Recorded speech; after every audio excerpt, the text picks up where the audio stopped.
Quelles sont les forces et faiblesses de l'équipe lavalloise? Alors, en fait, la grosse force, mais bon, ça date un peu, c'était Julien Maggiotti, mais qui est blessé depuis le mois de novembre désormais. Il a longtemps figuré dans le classement des meilleurs buteurs et c'est vraiment la grosse force du Stade Lavallois. Bon, il est blessé depuis novembre, on compte plus sur lui. L'autre force, c'était Sam Sana, pour parler d'individualité. Lui aussi est blessé, mais il pourrait revenir face à Saint-Étienne. Il est blessé depuis le mois de février ou mars ou février, que je dise pas de bêtises. Et lui, c'est au milieu, pareil, c'était vraiment le métronome.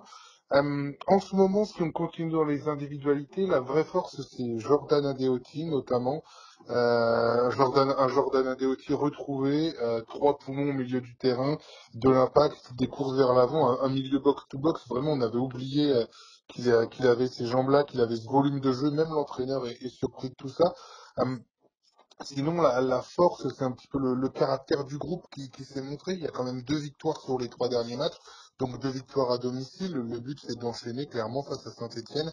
Donc, il y a eu quand même une prise de conscience avec ce groupe qui sont capables, quand ils jouent, notamment comme face à Sochaux, quand ils jouent comme face à Bastia, ils sont capables d'être très forts en transition. Donc, il y a eu cette prise de conscience qu'ils sont capables de faire quelque chose, qu'ils sont capables d'aller chercher le maintien. Et puis pour finir, ils savent, l'effectif entier sait qu'il peut compter sur Simon Lizer devant pour finir les actions. Simon Lizer qui reste sur 4 buts sur les 3 derniers matchs. Donc ça donne vraiment, comment dire, ça donne vraiment de l'espoir. Ou quand on est devant le but, on sait qu'on a un finisseur. Et donc on n'aura pas besoin de 36 000 occasions un petit peu pour finir.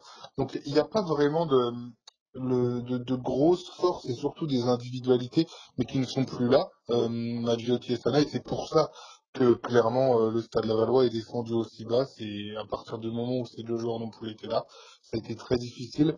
Et puis au niveau des faiblesses, c'est bien sûr la défense, mais je ne cible pas juste la défense, mais on va dire le nombre de buts pris. Tu peux pas te permettre de prendre autant de buts, même si c'est pas non plus la folie, mais tu peux pas te permettre de prendre autant de buts quand tu joues le maintien.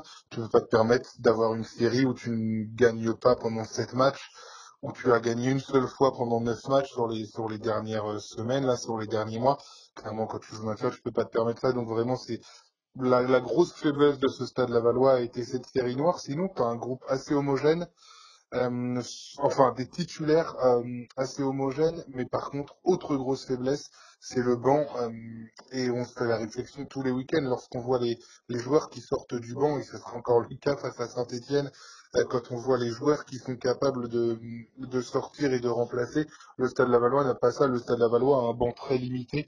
Un banc, clairement, il faut le dire, qu'à niveau national, tu peux faire rentrer des joueurs comme Jimmy Roy qui est remplaçant en ce moment, mais ou Marvin Baudry par exemple, mais c'est un défenseur.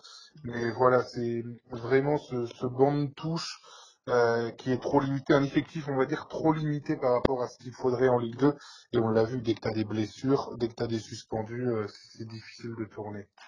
Et la course au maintien, justement, elle s'est un petit peu resserrée là sur les dernières journées, mais Laval reste en ballottage défavorable, en tout cas pour le moment. Est-ce que on croit tout de même dur comme fer au maintien du côté de Laval? Clairement, ils ont que ça à la bouche, ils y croient tous. Et vraiment, c'est pas on y croit, mais bon, on va voir ce qui se passe en fin de saison. Non, on y croit à fond, surtout après ce match face à Bastia qui a été un véritable virage, hein. Tu reviens à 1 point de Valenciennes et Annecy, donc tu as 37 points, Valenciennes et Annecy en ont 38, donc finalement c'est que dalle, 1 point du maintien. Même si ça peut revenir fort, même si tu peux perdre, tu viens de gagner 2 fois sur les 3 derniers matchs. Donc non, tu y crois à fond. Tu vas rejouer à domicile, tu vas jouer des beaux matchs face à Saint-Étienne, face à Bordeaux. Donc clairement, les joueurs, c'est ce qu'ils se disent. Ils se disent que d'une, ils peuvent y croire parce que t'es qu'à 1 point, t'es pas largué. Tu vas jouer Saint-Étienne et Bordeaux, des équipes qui vont forcément ouvrir le jeu. C'est pas des équipes qui rejouent à leur maintien notamment et qui vont bétonner derrière et tout.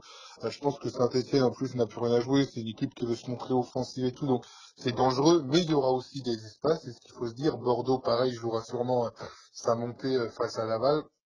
Et après, tu as la chance de jouer face à Nîmes, qui est un concurrent au maintien. Donc, t'as encore ton destin entre tes pieds, clairement. Donc ça, c'est la chance. Quand on voyait la série noire, on se disait que Laval pouvait plonger. Non, à 4 matchs de la fin de saison, t'as encore ton destin entre tes pieds, comme je disais. Et non, clairement, tout le monde y croit, tout le monde est à fond dans cette opération.